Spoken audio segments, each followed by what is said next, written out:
नेपालमै पहिलो पटक कम्प्युटर बनाउने एउटा प्रविधि भित्रको छु भन्नुहुन्छ, कसरी भयो नेपालमै पहिलो पटक? त्यसलाई प्रुफ गरिदिनु के सक्नुहुन्छ? अब यस्तो छ, अब कम्प्युटर बनाउने तपाईँको सपहरूदेखि लिएर रिपेयर सेन्टरदेखि लिएर धेरै कुराहरू छन्। तर मैले यस्तो प्रविधि लिएर आएको छु कि जुन प्रविधिमा जस्तो बिजिए मेसिनहरू भए, बायस प्रोग्रामरहरू भए, सिआरओ मेसिनहरू भए, जस्तो नर्मल्ली रूपमा अहिले तपाईँको एउटा आइटीलाई रिपेयर होइन चेन्ज भन्ने कुरालाई मान्छेले यसरी गरिरहेको थियो भने मैले चेन्ज होइन रिपेयर, जस्तो एउटा तपाईँको एप्पल ल्यापटप 2 लाख 3 लाखको ल्यापटप आइरहेको छ मार्केटमा भने त्यसलाई रिपेयर चेन्ज होइन कि रिपेयर गरेर थोरै पैसामा केही गर्न सकिन्छ।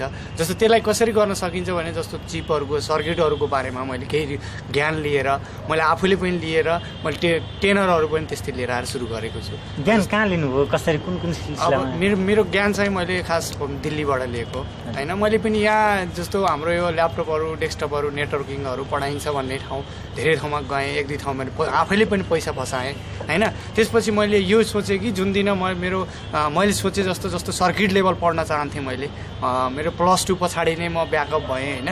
म +2 पछाडि यता जस्तो आर्मी फिल्डमा गएको, आर्मी फिल्डमा पनि मेरो जस्तो तपाईँको यो स्कुलबाट सर्टिफिकेटमा केही जन्ममितिहरू मिसलेस भएको भएर मलाई आर्मीबाट रेस्ट टिकट फालियो। त्यस पछाडि मलाई ड्याडीले चाहिँ यो आइटी को जमाना छ भनेर म आइटीमा एडमिसन भएँ। म यो अब तोकेरै नाम नभनौँ होइन।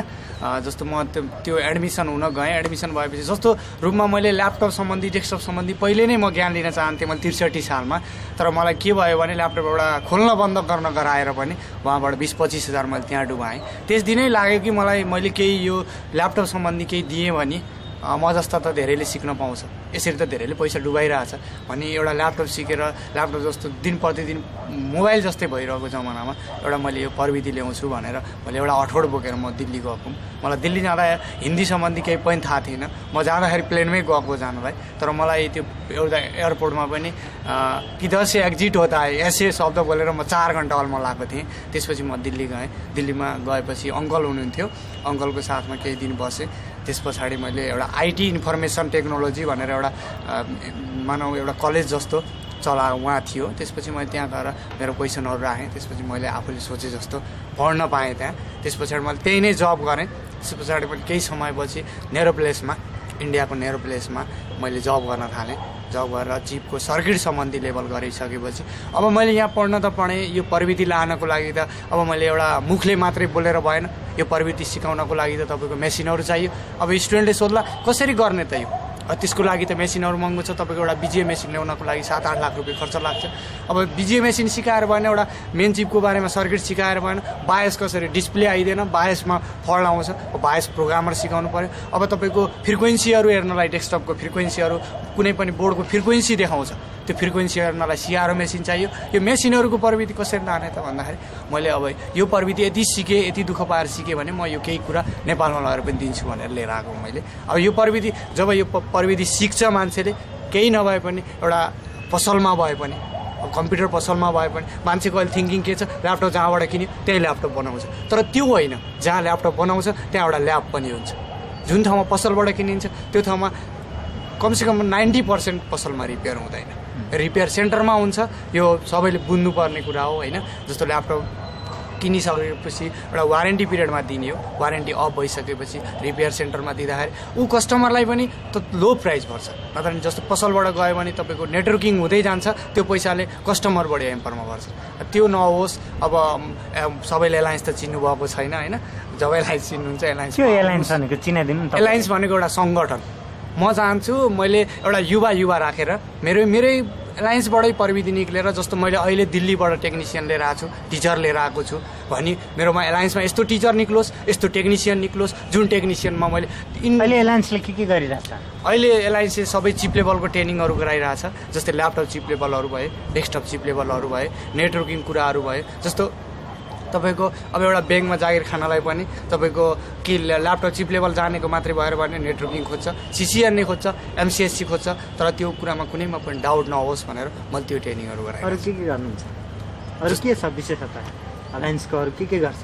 एलायन्सले त त्यही हो जुन व्यक्तिले सिकेर जान्छ उसले केही नभए पनि जस्तो 20-30 हजारदेखि 40 हजारको लगानी गरेर 6 महिनाको पिरियडमा आफू केही नभए पनि आफूमा सेल्फ डिपेन्ड होस् होइन, सेल्फ डिपेन्ड होस्, पसल चलाउन सकोस्, जब गर्न सकोस् भन्ने एलायन्सको खास उद्देश्य चाहिँ त्यो। कस्तो छ अब नेपालमा कम्प्युटरको विकास जस्तो कति ठाउँमा त विद्युत पुगेको छैन होइन, कतिको विकास भएको छ नेपालमा प्रविधिको, तपाईँले कसरी बोल्नुहुन्छ? एलायन्स जस्तो नेपालको विकासमा त एकदमै म्याक्सिमम छ। अब टेक्नोलोजी बिना कहीँ पनि चल्दैन, विश्व नै चलेको छैन। नेपाल विश्व जति चलेको छ? हजुर, नेपाल विश्व जति खुला विश्व परिवेश भन्छ नि त्यहाँसम्म नेपाल आइसक्यो हो, त्यो त त्यति पुगेको छैन। के गर्नु पर्ला, सरकारले गर्नुपर्ने कि व्यक्तिले गर्नुपर्ने कि के छ यसमा? अब यसमा त सरकारले नै गर्नुपर्छ होइन, एउटा व्यक्तिले गरेर हुने कुरा होइन। एउटा आइटी टेक्नोलोजी जब यहाँ आइटी राम्रो मान्छे निक्लिन्छ, म जस्तो मान्छे निक्ले पनि अथवा अरू जस्तो मान्छे निक्लला होइन। जस्तो मैले अहिले इन्डियाबाट लिएर आएको छु, मलाई कसैले हायर गर्छ भने म पनि जान्छु, किनकि यहाँ कुनै पनि अफर छैन। आइटी टेक्नोलोजी गरिसकेको मान्छेलाई एउटा स्थान हुनुपर्छ, त्यो स्थान कसैले पनि दिएको छैन। तपाईँले स्थान पाउनु छैन? मैले पनि पाएको छैन। मैले पाउनलाई मैले एलायन्सबाट केही युवा निकाल्छु। मैले यही नै मेरो एलायन्समै मैले एलायन्स राख्नुको कारण एलायन्सको मिनिङ भनेको एउटा नेपालीमा ठेट सङ्गठन हो। म यही चाहन्छु कि मेरो एलायन्सबाट जो स्टुडेन्ट निक्लिन्छ मेरो एलायन्समै बसोस्, एलायन्सबाटै केही प्रगति गरोस्, सिकोस्। उसले आफ्नो जस्तो भोलि एउटा लगानी गरिसकेपछि कहाँ जाने त? अब कसैले ऋण काटेर गरे होला, कसैलाई इन्ट्रेस्ट भएर गरे होला, कसैले यत्तिकै पैसा फाल्नलाई पनि गरे होला, चिप लेभल के हो भनेर पनि गरे होला। तर यो भन्छु कि स्टुडेन्टलाई चिप लेभल एउटा पढिसकेपछि गहिराई लेभल हो, त्यो जुन गहिराई लेभल पढिसकेपछि एउटा आउटपुट निकालोस्। मैले चाहिँ सकेसम्म मैले आउटपुट निकाल्ने नलेज दिइरहेको छु होइन। अब त्यसमा चाहिँ अब स्टुडेन्टमा पनि जस्तो तपाईँले इन्डिया जानुभयो, पैसा खर्च गरेर जानुभयो, मिहिनेत गरेर पढ्नुभयो होइन, अनि नेपालमा आएपछि कस्तो होला भन्ने कल्पना गर्नुभएको थियो? यस्तो मैले चाहिँ कस्तो भने म एउटा व्यक्तिले मैले सोचेँ सबैले नसोच्ला होइन। म जस्तो व्यक्ति धेरैलाई इन्डिया जानुपर्छ, तर सबैलाई सम्भव छैन होइन। मैले लगानी गर्न सकेँ म जाउँला, अर्कोले सक्ला अर्को जाला, तर सबै व्यक्तिलाई यो सम्भव छैन। तर मैले त्यो सम्भव हटाउनलाई मैले लिएर आएको खास यो सबै व्यक्ति जब आएर एलायन्समा बुझोस् होइन। तर इन्डियाको प्रविधि इन्डियामा पनि तपाईँ व्यक्ति जान्छ चाहे बाहिरको जोस्, इन्डियामा पनि यो प्रविधि छ कि तपाईँलाई नेपाली एउटा हिन्दी प्रपर बोल्न जान्दैन, उसले जब त्यो देख्छ त्यो देखिसकेपछि पाउने नलेज पाउँदैन। तर एउटा मैले यो सोचेर लिएर आएको हो कि जस्तो उसले इन्डिया गएर जति खर्च गरेर पढ्न पाउँछ त्यो यहीँ पढोस्। नेपालमा आउने त्यो कम्प्युटरहरू मोबाइलहरू जति आइटीका सामान छन् ती अलिक गुणस्तरहीन हुन्छन्, बिग्रिन्छन् भन्ने एउटा गुनासो पनि हुन्छ, के लाग्छ तपाईँलाई? त्यस्तो हो? अब यस्तो तपाईँको यो प्रविधि चाहिँ बनाउने चाहिँ चाहे अमेरिका गए पनि चाइनाकै हो होइन। अब देशै एउटा कुरा त गरिबै छ, देश नेपालमा आउने सामानै तपाईँको छुट्टै क्वालिटीको आउँछ र इन्डिया जाने सामान छुट्टै जान्छ र अमेरिका जाने छुट्टै जान्छ। यही हो कि नेपालीमा देश गरिब भए पनि व्यक्ति धनी छन्, अमेरिका ल्यापटप ल्याउँछ तर लिएर नेपालमै बनाउनुपर्छ होइन। तर त्यो अमेरिका जाने ल्यापटप नेपाल आउन सक्दैन, किनकि ऊ एकदम एक्सपेन्सिभ हुन्छ, नेपालीले खरिदेको छ, त्यस कारणवश बिग्रियो हो। ठिक। अनि फेरि बिग्रेपछि पनि फेरि बिग्रेपछि सामान बिग्रिन्छ, अनि त्यो बिग्रिनेलाई लुट्ने पनि नेपालमा धेरै छन् भनिन्छ एकदम होइन। सामान फेरिदिने यस्ता प्रब्लम आउँछन् एकदम। ल्यापटप जस्तो चिज हो, ल्यापटप होस् या डेस्कटप होस् या तपाईँको कुनै पनि एउटा जस्तो मानव एलसिडी टिभी नै होस्, एलसिडी मोनिटर नै होस्, 40-50 हजारको मोनिटर हुन्छ होइन। कसैले एक्सचेन्ज गरिदिन्छ होइन। सामानहरू जस्तो ल्यापटपमा भयो हार्ड डिस्कहरू एक्सचेन्ज गरिदिन्छ, बोर्डहरू एक्सचेन्ज गरिदिन्छ। यहाँ यस्तो छ कि जुन तपाईँको कुनै पनि थाहा नभएको व्यक्तिले ल्यापटप छोडिदिन्छ, जस्तै मानव सोनीको भयो, एप्पल भयो, कुनै पनि ब्रान्डको एउटा ल्यापटपलाई तपाईँको त्यही रिपेयर गर्ने ठाउँमा गयो भने तपाईँको 2-4 हजारमा हुने कुरा मान्छेले तिर्छ 15-20 हजार तिर्छ। हुन्छ नि यसमा पनि एकदमै तपाईँ कम्युनिकेसन जो मैले भन्छु कि ल्यापटप रिपेयर गर्नु छ भने तपाईँले आफ्नो आँखा अगाडि हेर्नुहोस्, ल्याब हेर्नुहोस्, छोड्नु छ भने हरेक कुरामा आफ्नो साइन गराएर छोड्नुहोस्, एउटा सिस्टममा छोड्नुहोस्। ल्यापटप दिँदैमा सर मेरो प्रब्लम आएछ यो बनाइदिनुहोस् भनेर कहिले नसक्नु, किनकि रिप्लेस गर्ने माध्यम धेरै छ। त्यो तपाईँको सबै ल्यापटप नेपालकै ल्यापटप छैन, सबै ल्यापटप व्यक्तिले नेपालमै किनेको छैन।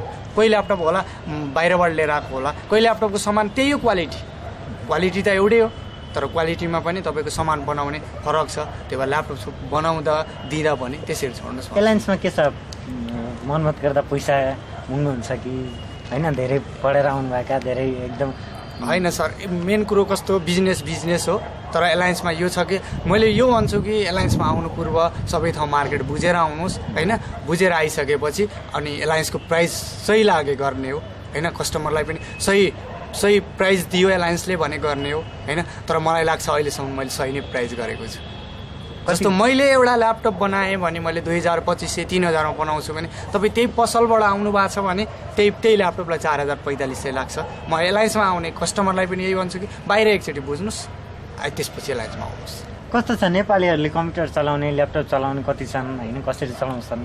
अब अहिले सदुपयोग भएको छ कि ल्यापटप कम्प्युटरको दुरुपयोग भएको छ होला? यस्तो छ अब तपाईँको ल्यापटप चलाउने व्यक्तिहरू त धेरै नै निक्लिसकेको छ होइन, तर पनि नेपालमा त्यति म्याक्सिमम अब अरू कन्ट्री जस्तो त तुलना नगरौँ होइन।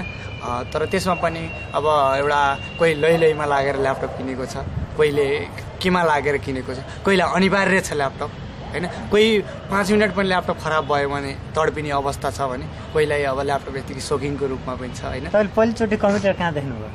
मैले पहिलोचोटि काठमाडौँ आएर देखेँ। दङ्ग पर्नुभएको थियो एकदमै। कस्तो लाग्यो अनुभव? मैले आफूले कम्प्युटर किन्दा नै म 10,000मा ठगिएको थिएँ है। अब पसलको नाम नदोको मैले किन्दा त्यो ल्यापटप जब मैले जाने त्यसपछि किनेँ त्यो।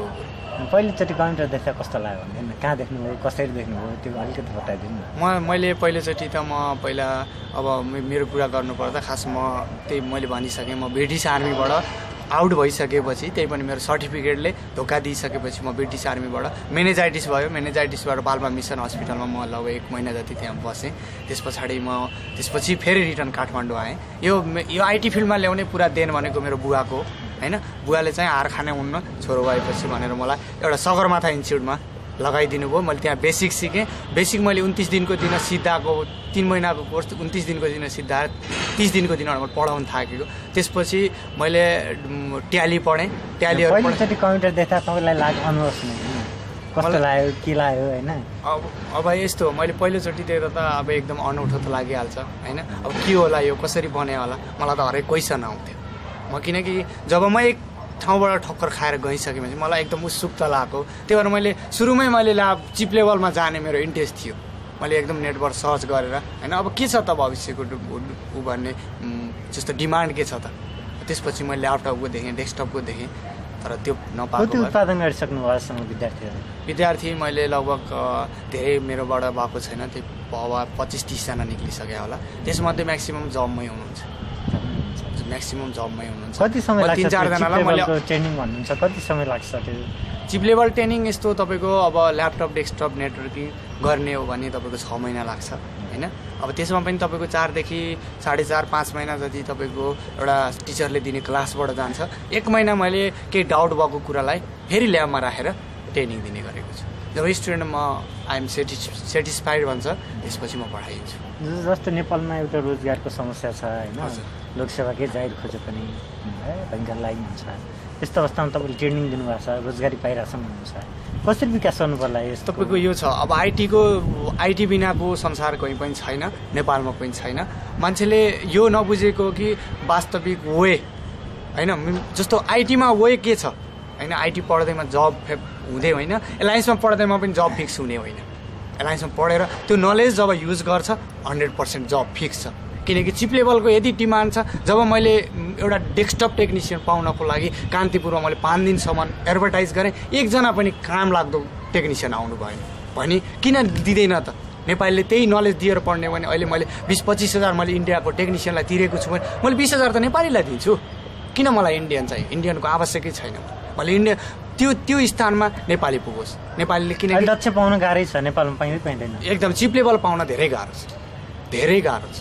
चिप लेभल तपाईँको ट्रेनिङ गराउने अथवा ट्रेनिङ दिने चिप लेभल ल्यापटप सर्किट लेभलसम्म बनाउने मान्छे पाउन धेरै गाह्रो छ। किनकि एउटा तपाईँको जस्तो सोनी ल्यापटप आयो भने एउटा 50-60 हजारको सामान आएको हुन्छ, एउटा मिसलेस यति गरिदियो भने त्यो कम्पनीमा इफेक्ट परे हुन्छ कस्टमरबाट। तर त्यो जुन इफेक्ट नपारिकन गर्ने मान्छे भनेको नेपालमा पाउँछ। एलायन्सलाई कसरी विकास गर्ने सोच्नुहुन्छ? एलायन्सलाई विकास गर्नलाई एलायन्समा आएर बुझ्नु पर्यो एलायन्सले त्यो जस्तो जुन अनुसारको दिन्छ कि दिँदैन। तपाईँको योजनाहरू के छन्? मेरो योजना भनेको त जस्तो मैले जस्तो दुःख नपाओस् कसैले होइन। मैले मेरो एलायन्सबाट स्टुडेन्ट यस्तो निक्लोस् जो स्टुडेन्टले चाहे दुबई होस् चाहे कतार होस् गए पनि एउटा स्ट्यान्डर्ड स्ट्यान्डर्ड ठाउँमा गएर जब खाओस् होइन। यहीँ खाए पनि एउटा I'm technician, cheap level technician भनेर जब खाओस्। पसल गरे पनि म एलायन्सबाट आएको भनेपछि उसकोमा ल्यापटप जाँदा पनि यो होस् कि म एलायन्समा सिकेको भनेपछि उसले यो दुनियाँले त्यति विश्वास गरोस्। म त्यस्तो स्टुडेन्ट निकाल्न चाहन्छु। मेरो टार्गेट भनेको जो आउँछ एउटा 8-10 वर्षको लसभन्दा 5-6 वर्ष 5-6 महिना पढेर त्यो एउटा स्थानमा टेकोस् भन्ने मेरो उद्देश्य छ। हस्, धन्यवाद।